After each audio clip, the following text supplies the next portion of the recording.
노동이사지 운영 사례나 최근에 서울시에서 개정된 조례의 여러 문제점 얘기하시면서 법제화가 필요한 부분들은 좀 더 명확하게 공공성과 민주성의 강화라고 하는 방향 속에서 하지 않으면 이게 그 조례의 수람이 우리가 생각하고 있는 지방자치단체에게 공적 출자 기관의 운영을 얼마나 왜곡하는가라고 하는 사례를 말씀해 주셨습니다.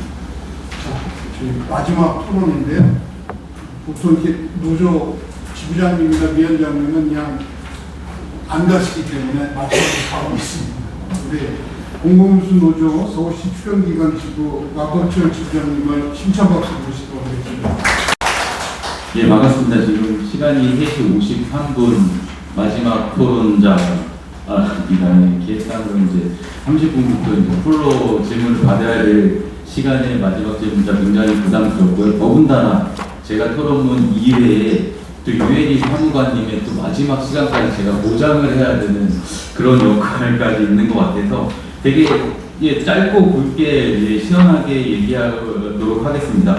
일단 오늘 토론문에 여러 가지 과연 공단이랑 출자 출연 기간이랑 뭐가 달라? 이런 얘기가 계속 반복돼서 나오는데요. 저는 명확하게 알 수 있을 것 같습니다. 출자 출연 기간과 공단과 다른 점, 의지에 생기고 의지에 죽으면 출자 출연 기간이고요.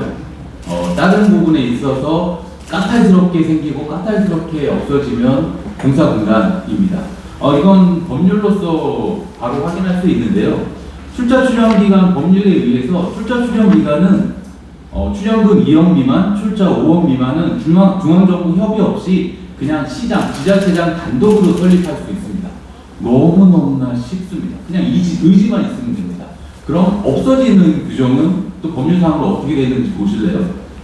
지방 출자 출연법에 따라서 해산에 대한 부분에 있어서는 경영평가를 핑계로 운영심의위원회에서 경영진단을 결정하고 그 결과를 근거로 해산 청구나 민영화를 할 수 있습니다.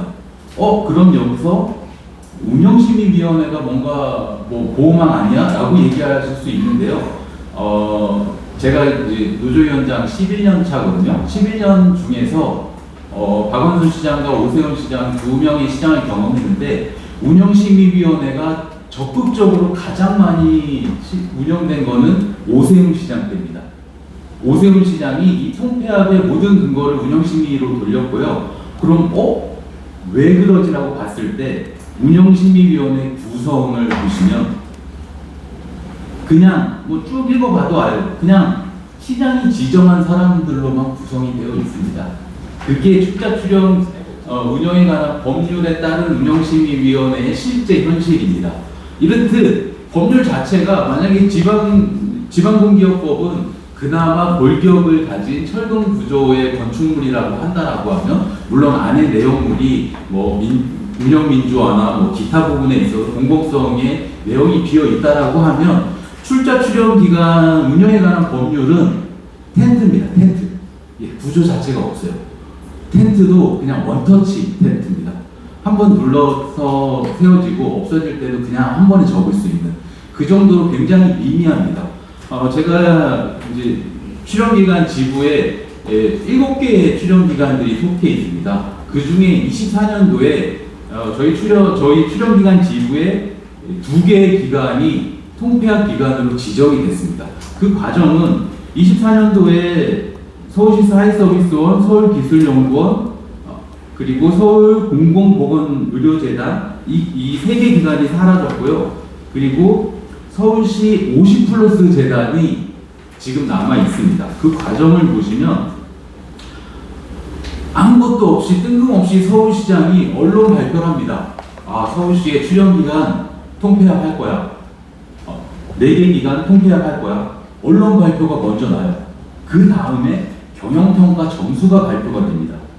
그 다음 경영진단이 진행이 되고요. 운영심의위원회에서 통폐합 기간과 청산 기간을 발표합니다.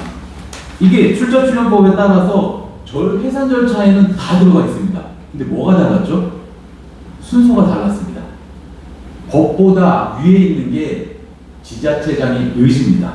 여기서 되게 웃긴 건, 되게란 표현보다는 굉장히 이해할 수 없다라고 하는 부분은 22년도 초기 언론 발표에 50플러스 재단이 통폐합 기관으로 포함되어 있었어요. 근데 50플러스 재단의 경우 22년도에 서울시 평생교육진흥원과 통폐합을 위해서 주무부서를 변경을 합니다. 서울시에서 먼저. 그래서 복지정책실에서 서울시 평생교육국으로 먼저 변경을 해요. 그래서 니네 없어질 거야. 혹은 딴 기관이랑 뭐 통합할 거야. 라는 걸로 의지를 먼저 보였고, 그러나 되게 그 과정에서 이거는 이제 저의 생각입니다. 이걸 뭐 팩트라고 하기에는 조금 위험성이 있어서 시장의 의지가 변한 것 같습니다. 그 50플러스의 사업을 들여다보니 표밭이거든요. 이 표밭 사업을 그냥 없애기에 혹은 축소하고 이름을 없애기에 이건 내가 활용할 수 있는 게 있는 것 같은데 라는 생각으로 의지가 변합니다. 그러자 많은 것들이 변합니다. 일단 경영평가 이후에 경영진단 할 때 경영진단 내용 자체가 니네 저기 평생교육진흥원이랑 통폐합 할 거야. 그러니까 경영진단의 내용 부분에 있어서도 니네가 갖고 있는 근로조건이나 그런 부분을 최대한 유지하는 쪽으로 경영진단을 할게. 이런 내용으로 계속 메시지를 받았거든요. 근데 어느 순간 오세훈 의지가 변한 순간 우리 50플러스 재단은 더욱 확대됩니다. 통폐합을 취소합니다. 그래서 지금 남아있고 50플러스 재단에 자기의 수족이 대표로 옵니다. 그러면서 살아남는. 그러니까 즉 너무나 간단한 부분에 있어서 의지가 무엇보다 우선되는 기관들, 그게 출자 출연 기관입니다. 그럼 이 의지가 과연 지자체장의 의지여야 되나? 저는 그렇게 생각하지 않습니다. 그 의지는 지자체장의 의지가 아니라 서울 시민들의 필요와 요구에 따라서 없어지거나 혹은 확대되어야 되는 기관이 되어야 된다고 생각합니다. 그러기 위해서 무엇이 필요한가에 대한 부분에 있어서 굉장히 많은 고민을 했었습니다. 그 중에서 첫째로 이 의견, 그러니까 시민들의 의지를 반영하기 위해서 공론화 과정이 법상에는 없습니다. 이 부분에 대해서 반드시 법에 시민들의 공청회나 공론화 과정을 법상 출자 출연 기관의 법률에 반드시 담아야 된다는 부분이 있고요. 그리고 두 번째, 지방 출자 출연법에는 이 해산 부분에 있어서는 통폐합 이후에도 굉장히 계속적인 문제가 나오고 있습니다. 어떤 문제냐면 지방공기업법에 따르면은 해산했을 때는 상법상의 규정을 준용한다라고 되어 있습니다. 즉 상법상의 해산 절차 부분에 있어서는 흡수하는 기간에 권리와 의무가 동시에 주어져 있거든요. 근데 출자 출연 기간이 통폐합됐을 때의 실제적인 현실은 사용자의 권리만 보장하고 의무는 조례를 통해서 일방적으로 혹은 위에 상위법을 다 무시하고 있습니다. 이 부분에 있어서는 즉 상법상에서는 그래도 포괄적 승계라고 해서 노동자가 그전에 받았던 권리에 대해서는 보호 조치가 되어 있는데 실제적으로 서울연구원이 지금 통폐합 이후에 2년째 계속 잡음이 나고 있습니다. 법률상으로 보장된 권리조차 조례로서 우리 마음대로 할 수 있어.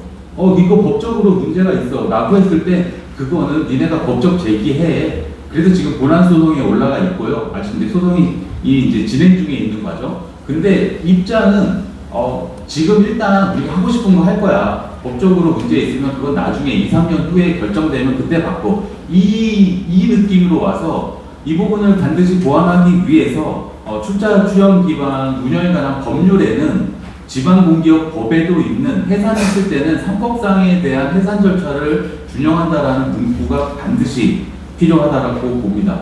그리고 마지막으로 이건 현재 서울시 출자 출연 기관과 서울시의 가장 큰 문제점 중에 하나인데요. 이 기관의 해산과 청산의 근거가 되는 경영평가에 대한 문제입니다.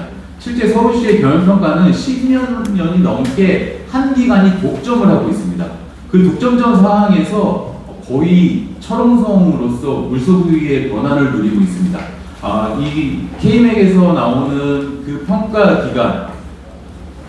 기관은 심지어 행안부의 토익공비의 예산 편성 지침을 뛰어넘는 개별의 지침을 만들어서 이거 어기면 니네 0.5점 우리 자체적으로 깔 거야.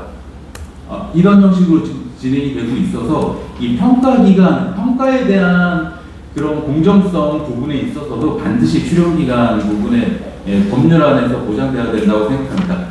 즉 의지에 살고 의지에 없어지는 공공기관이 아닌 시민의 필요에 의해 생기고 사회 변화에 맞춰 함께 발전할 수 있는 출연기관이 될 수 있도록 최소한의 지방출자출연법 개정을 통해서 보장되었으면 좋겠다는 생각에 이 토론을 마치도록 하겠습니다. 감사합니다.